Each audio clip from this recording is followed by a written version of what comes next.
Toxic hero ಯಶ್ಗೆ ಮೇಲಿಂದ ಮೇಲೆ ಈಗ ಸಂಕಷ್ಟ ಎದುರಾಗ್ತಾ ಇದೆ. ಹಲವರ ಕಣ್ಣು ಕೆಂಪಾಗಿಸಿದ ಯಶ್ ನಟನೆಯ ಟಾಕ್ಸಿಕ್ ಹೀರೋ ಯಶ್ಗೆ ಈಗ ಮೇಲಿಂದ ಮೇಲೆ ಸಂಕಷ್ಟ. ಹಲವರ ಕಣ್ಣು ಕೆಂಪಾಗಿಸಿದ ಯಶ್ ನಟನೆಯ ಟಾಕ್ಸಿಕ್. ಇನ್ನು ಬಹುನಿರೀಕ್ಷಿತ ಟಾಕ್ಸಿಕ್ ಮೇಲೆ ದೂರುಗಳ ಸರಮಾಲೆ. ಟಾಕ್ಸಿಕ್ ಟೀಸರ್ ಹಸಿ ಬಿಸಿ ದೃಶ್ಯಕ್ಕೆ ಹಲವರಿಂದ ಆಕ್ಷೇಪ ಕೂಡ ವ್ಯಕ್ತವಾಗಿತ್ತು. ಕೇಂದ್ರ ಸೆನ್ಸಾರ್ ಮಂಡಳಿಗೆ ಮಹಿಳಾ ಆಯೋಗ ಸದ್ಯಕ್ಕೆ ಪತ್ರ ಬರೆದಿದೆ. ಟಾಕ್ಸಿಕ್ ಟೀಸರ್ ವಿರುದ್ಧ ಕ್ರಮಕ್ಕೆ ಒತ್ತಾಯಿಸಿ ದೂರು. ಸಮಾಜದ ಮೇಲೆ ಪರಿಣಾಮ ಬೀರುತ್ತೆ ಅಂತ ಆಕ್ಷೇಪವನ್ನ ವ್ಯಕ್ತಪಡಿಸಲಾಗ್ತಿದೆ. ಇನ್ನು ಮಹಿಳೆ ಮಕ್ಕಳ ಸಾಮಾಜಿಕ ಸ್ವಾಸ್ಥ್ಯದ ಮೇಲೆ ಇದು ದೊಡ್ಡ ಎಫೆಕ್ಟ್ ಆಗುತ್ತೆ. ಕನ್ನಡದ ಸಾಂಸ್ಕೃತಿಕ ವಾತಾವರಣಕ್ಕೆ ಟೀಸರ್ ವಿರೋಧ. ಟೀಸರ್ನಲ್ಲಿ ಅಶ್ಲೀಲ ದೃಶ್ಯಗಳನ್ನ ಅಳವಡಿಸಲಾಗಿದೆ.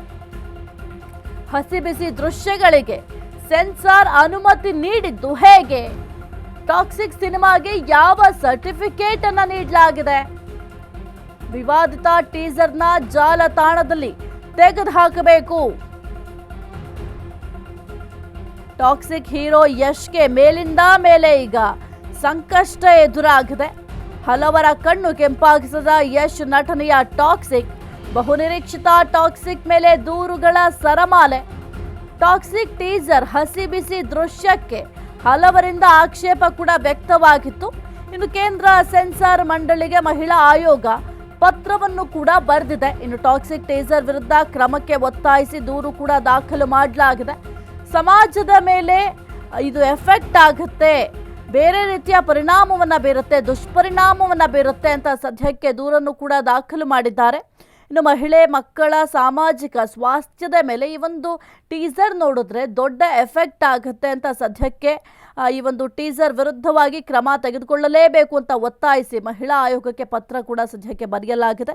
ಇನ್ನು ಹಸಿ ಬಿಸಿ ದೃಶ್ಯಗಳಿಗೆ ಸೆನ್ಸಾರ್ ಯಾವ ರೀತಿ ಅನುಮತಿಯನ್ನು ಕೊಡುತ್ತೆ? ಯಾಕೆಂತಂದರೆ ಸೆನ್ಸಾರ್ ಕೆಲವೊಂದಿಷ್ಟು ದೃಶ್ಯಗಳನ್ನ ಕಟ್ ಮಾಡ್ತಾರೆ. ಅಂದರೆ ಕೆಲವೊಂದಿಷ್ಟು ಅಸಹ್ಯಕರ ಆಗಿರಬಹುದು ಅಥವಾ ಅಲ್ಲಿ ಏನು ಸೆನ್ಸಾರ್ ಕಟ್ ಮಾಡಬೇಕು ಆ ರೀತಿಯಾದಂತಹ ಕೆಲವೊಂದಿಷ್ಟು ದೃಶ್ಯಗಳನ್ನ ಕಟ್ ಮಾಡ್ತಾರೆ. ಅಂಥದ್ರಲ್ಲಿ ಈ ಒಂದು ದೃಶ್ಯಗಳಿಗೆ ಸೆನ್ಸಾರ್ ಅದು ಹೆಂಗೆ ಅನುಮತಿ ಕೊಡ್ತು? ಜೊತೆಗೆ ಈಗ ಒಂದು ಸರ್ಟಿಫಿಕೇಟ್ ಕೂಡ ಬಹಳ ಮುಖ್ಯ ಆಗುತ್ತೆ. ಯಾವ ಸಿನಿಮಾಗೆ ಯಾವ ಸರ್ಟಿಫಿಕೇಟ್ ಅನ್ನೋದು ಕೂಡ ಮುಖ್ಯ ಆಗುತ್ತೆ. ಈ ಒಂದು ಸಿನಿಮಾಗೆ ಯಾವ ಸರ್ಟಿಫಿಕೇಟ್ ಕೊಟ್ಟಿದ್ದಾರೆ ಅಂತ ಸದ್ಯಕ್ಕೆ ಆಕ್ರೋಶವನ್ನು ವ್ಯಕ್ತಪಡಿಸ್ತಾ ಇದ್ದಾರೆ. ಎಸಿ ಕುರಿತು ಹೆಚ್ಚಿನ ಮಾಹಿತಿ ನೀಡ್ತಾರೆ ನಮ್ಮ ಪ್ರತಿನಿಧಿ ರೋಜಾ. ಸದ್ಯಕ್ಕೆ ಈ ಒಂದು ಟಾಕ್ಸಿಕ್ ಟೀಸರ್ಗೆ ಬಹಳ ವಿರೋಧಗಳು ವ್ಯಕ್ತ ಆಗ್ತಾ ಇದೆ. ಈಗ ಇದರ ನಡುವೆಯೂ ಕೂಡ ಈಗ ದೂರು ಕೂಡ ದಾಖಲಾಗಿದೆ. ಮಹಿಳಾ ಆಯೋಗ ಒಂದು ಪತ್ರವನ್ನು ಕೂಡ ಬರೆದಿದೆ. ಏನೆಲ್ಲ ಅಪ್ಡೇಟ್ಸ್ ಇದೆ? ಜೊತೆಗೆ ಮುಖ್ಯವಾಗಿ ಸಿನಿಮಾ ತಂಡ ಇಷ್ಟೆಲ್ಲ ದೂರುಗಳು ದಾಖಲಾಗಿರೋದ್ರಿಂದ ಅದನ್ನು ಯಾವ ರೀತಿ ಫೇಸ್ ಮಾಡುತ್ತೆ? ಎಸ್ ಹೌದು ಸಾಹಿತ್ಯ, ಏನಂತ ಹೇಳಿದ್ರೆ ಟಾಕ್ಸಿಕ್ ಟೀಸರ್ ಯಾವಾಗ ರಿಲೀಸ್ ಆಯ್ತು ಅವಾಗಿಂದಲೂ ಕೂಡ ಒಂದಲ್ಲ ಒಂದು ಸಂಕಷ್ಟ ಎದುರಾಗ್ತಾನೆ ಇದೆ. ಇದೀಗ ಮಹಿಳಾ ಆಯೋಗದ ತನಕ ಹೋಗಿ ನಿಂತಿರುವಂತದ್ದು. ಬಿಕಾಸ್ ಮಕ್ಕಳ ಮೇಲೆ ಆಗಿರ್ಬೋದು, ಸೋಷಿಯಲ್ ಮೀಡಿಯಾದಲ್ಲಿ ಪ್ರತಿಯೊಂದು ಕೂಡ ಮಕ್ಕಳು ಅಡಪ್ಟ್ ಆಗಿರ್ತಾರೆ, ನೋಡ್ತಾರೆ. ಸೊ ಮಕ್ಕಳ ಮೇಲೆ ಪರಿಣಾಮವನ್ನ ಬೀರುತ್ತೆ ಅನ್ನುವಂತಹ ಒಂದು ನಿಟ್ಟಿನಲ್ಲಿ ಇರ್ಬೋದು. ಈ ನಮ್ಮ ಮಹಿಳಾ ಆಯೋಗದ ಅಧ್ಯಕ್ಷರು ಏನಿದಾರಲ್ವಾ, ನಾಗಲಕ್ಷ್ಮಿ ಚೌಧರಿ ಅವ್ರು ಏನೇ ಈ ರೀತಿಯಾದಂತಹ ಸೂಕ್ಷ್ಮವಾದ ವಿಚಾರಗಳನ್ನ ಯಾವಾಗ್ಲೂ ಕೂಡ ಗಮನಿಸ್ತಾ ಇರ್ತಾರೆ. ಈ ರೀತಿಯಾದಂತಹ ಸಂದರ್ಭದಲ್ಲಿ ಏನು ಅನಿಲವನ್ನ ತೆಗೆದುಕೊಳ್ಬಹುದು, ಯಾವ ರೀತಿಯಾಗಿ ತೆಗೆದುಕೊಂಡ್ರೆ ಇದು ಪರಿಹಾರ ಆಗತ್ತೆ, ಕಂಪ್ಲೇಂಟ್ ನ ಅರೈಸ್ ಮಾಡ್ಬೇಕಾ ಬೇಡವಾ ಅಂತ ಎಲ್ಲಾ ರೀತಿಯಾದಂತಹ ಆಲೋಚನೆಗಳನ್ನ ಮಾಡಿ ಈ ರೀತಿಯಾದಂತಹ ಒಂದು ನಿರ್ಧಾರವನ್ನ ತೆಗೆದುಕೊಂಡಿದ್ದಾರೆ ಅಂತಾನೆ ಹೇಳ್ಬೋದು. ಬಟ್ ಅದು ಸಿನಿಮಾ ರೀತಿಯಲ್ಲಿ ನೋಡ್ಬೇಕು. ಆ ಟೀಸರ್ ನಲ್ಲಿ ಏನು ಇರುವಂತಹ ಒಂದಷ್ಟು ಹೊಸ ದೃಶ್ಯಗಳು ಸಿನಿಮಾದಲ್ಲಿ ಇಲ್ದೇನೂ ಇರಬಹುದು. ಬಿಕಾಸ್ ಇದು ಬರ್ಡೇ ಟೀಸರ್ ಅಂತ ಹೇಳ್ಬಿಟ್ಟು ಬಿಟ್ಟಿರೋದು ಅನ್ನುವಂತಹ ಒಂದಷ್ಟು ಮಾತುಗಳು ಕೂಡ ಒಂದ್ ಕಡೆಯಿಂದ ಕೇಳಿ ಬರ್ತಾ ಇದೆ. ಇನ್ನ ಮತ್ತೊಂದು ಪ್ರಶ್ನೆ ಏನಪ್ಪಾ ಅಂತ ಹೇಳಿದ್ರೆ, ಈ ಟಾಕ್ಸಿಕ್ ಟೀಸರ್ ದೂರಿಗೆ ಸೆನ್ಸಾರ್ ಮಂಡಳಿ ಏನು ಕೂಡ ರಿಯಾಕ್ಟ್ ಮಾಡಿಲ್ವಾ? ಯಾಕೆ ಸೆನ್ಸಾರ್ ಮಂಡಳಿ ಇದು ಗಮನಕ್ಕೆ ಬಂದಿಲ್ವಾ? ಹೇಗೆ ಅವಕಾಶವನ್ನ ಕೊಟ್ರು ಈ ರೀತಿಯಾದಂತಹ ದೃಶ್ಯಗಳಿಗೆ ಅಂತ ಹೇಳ್ಬಿಟ್ಟು ಪ್ರಶ್ನೆ ಮೂಡುತ್ತೆ. ಸೊ ಆ ನಿಟ್ಟಿನಲ್ಲಿ ನಾವು ನೋಡ್ತಾ ಹೋಗೋದಾದ್ರೆ ಟಾಕ್ಸಿಕ್ ಟೀಸರ್ ದೂರಿಗೆ ಸೆನ್ಸಾರ್ ಮಂಡಳಿ ರಿಯಾಕ್ಟ್ ಮಾಡಿದೆ. ಏನಂತ ಹೇಳಿದ್ರೆ, ನಮಗೂ ಇದಕ್ಕೂ ಸಂಬಂಧ ಇಲ್ಲ. ಈ ಹಸಿ ಬಿಸಿ ದೃಶ್ಯಗಳಿಗೆ ಸಂಬಂಧಪಟ್ಟಂತೆ ಸೆನ್ಸಾರ್ ಮಂಡಳಿಗೆ ದೂರು ಕೂಡ ಬಂದಿರೋದು ನಿಜ. ಆದ್ರೆ ಸೆನ್ಸಾರ್ ಮಂಡಳಿ ಯೂಟ್ಯೂಬ್ ಮತ್ತೆ ಸಾಮಾಜಿಕ ಜಾಲತಾಣದಲ್ಲಿ ಬಿಡುಗಡೆ ಆದಂತಹ ಕಂಟೆಂಟ್ ಗಳ ಮೇಲೆ ತಮಗೆ ಅಧಿಕಾರ ಇಲ್ಲ. ಯೂಟ್ಯೂಬ್ ನಲ್ಲಿ ಏನೆಲ್ಲ ಪ್ರಸಾರ ಆಗುತ್ತೆ ಅದಕ್ಕೂ ನಮಗೂ ಯಾವುದೇ ರೀತಿಯಾದಂತಹ ಸಂಬಂಧ ಇಲ್ಲ ಅನ್ನುವಂತಹ ಮಾತನ್ನ ಸ್ಪಷ್ಟಪಡಿಸಿದ್ದಾರೆ. ಜೊತೆಗೆ ಈ ಥಿಯೇಟರ್ಗಳಲ್ಲಿ ಏನು ಪ್ರದರ್ಶನಗೊಳ್ಳುತ್ತಲ್ವಾ ಆ ಟ್ರೇಲರ್ಗಳು ಮತ್ತೆ ಈ ಸಿನಿಮಾಗೆ ಸಂಬಂಧಪಟ್ಟಂತಹ ಪ್ರಮಾಣ ಪತ್ರವನ್ನ ನೀಡ್ತೀವಿ ಅಷ್ಟೇ. ನಮ್ಗೆ ಯೂಟ್ಯೂಬ್ ನಲ್ಲಿ ಪ್ರಸಾರವಾಗುವಂತಹ ಈ ಟೀಸರ್ಗಳಿಗೂ ನಮಗೂ ಸಂಬಂಧ ಇಲ್ಲ ಅನ್ನುವಂತಹ ಸ್ಪಷ್ಟನೆಯನ್ನ ಸಾಹಿತ್ಯ ಸೆನ್ಸಾರ್ ಮಂಡಳಿ ಕೊಟ್ಟಿರುವಂತದ್ದು.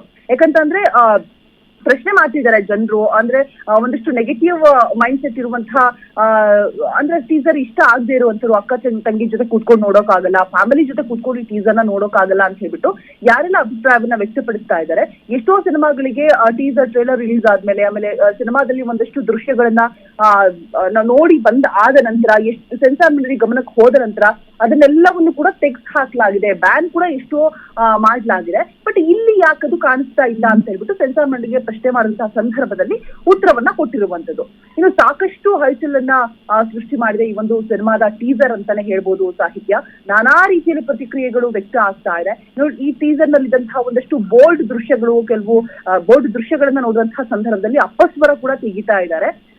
ಒಂದ್ ರೀತಿಯಲ್ಲಿ ವಿಶ್ವವೇ ತಿರುಗಿ ನೋಡುವಂತಹ ಸಿನಿಮಾವನ್ನ ಕೊಡ್ತಾ ಇದ್ದಾರೆ ಯಶ್. ಬಟ್ ಏನೋ ಹೇಳ್ತಾರಲ್ಲ, ಒಳ್ಳೆ ಕೆಲಸವನ್ನ ಮಾಡೋಕೆ ಹೋದಂತಹ ಸಂದರ್ಭದಲ್ಲಿ ವಿಘ್ನಗಳು ಎದುರಾಗುತ್ತೆ, ಅವೆಲ್ಲವನ್ನು ಕೂಡ ದಾಟಿ ಮುಂದೆ ನುಗ್ಗಬೇಕು ಅಂತ ಹೇಳ್ಬಿಟ್ಟು ಸಿನಿಮಾ ತಂಡ ಯಾಕೆ ಇನ್ನೂ ಕೂಡ ರಿಯಾಕ್ಟ್ ಮಾಡಿಲ್ಲ, ಯಾವುದೇ ರೀತಿಯಾದಂತಹ ಪ್ರತಿಕ್ರಿಯೆ ಕೊಟ್ಟಿಲ್ಲ ಅಂತ ಹೇಳಿದ್ರೆ ಒಂದಷ್ಟು ಆಲೋಚನೆಗಳನ್ನ ಮಾಡ್ತಾ ಇರುತ್ತೆ. ಏನು ಬದಲಾಯಿಸಬಹುದು, ಅಥವಾ ತೆಗೆದುಕೊಂಡಿರುವಂತಹ ಒಂದು ನಿಲುವು ಏನಿದೆ ಅದು ಸ್ಪಷ್ಟವಾಗಿದೆಯಾ, ತೊಂದರೆಗಳಾಗತ್ತಾ, ಅಥವಾ ತೆಗೆಯೋ ಸಾಧ್ಯತೆಗಳಿದೆಯಾ, ಎಲ್ಲವನ್ನೂ ಕೂಡ ಚರ್ಚೆ ಮಾಡಿ ಅದಾದ ನಂತರ ರಿಯಾಕ್ಟ್ ಮಾಡುವ ಚಾನ್ಸಸ್ ಇದೆ ಸಾಹಿತ್ಯ. ಇನ್ನು ಈ ಬಗ್ಗೆ ಸದ್ಯಕ್ಕೆ ಮಹಿಳಾ ಆಯೋಗ ದೂರನ್ನ ನೀಡಿರುವಂತದ್ದು ಯಾವ ರೀತಿಯಾಗಿ ತೆಗೆದುಕೊಳ್ಳುತ್ತೆ, ಬದಲಾವಣೆ ಆಗತ್ತಾ ಆಗಲ್ವಾ, ಸಿನಿಮಾ ತಂಡ ಯಾವ ರೀತಿಯಾಗಿ ರಿಯಾಕ್ಟ್ ಮಾಡುತ್ತೆ, ಸೆನ್ಸಾರ್ ಮಂಡಳಿ ಮತ್ತೇನಾದ್ರೂ ನಿಲುವನ್ನ ತೆಗೆದುಕೊಳ್ಳುತ್ತಾ ಕಾದ್ ನೋಡ್ಬೇಕು ಸಾಹಿತ್ಯ.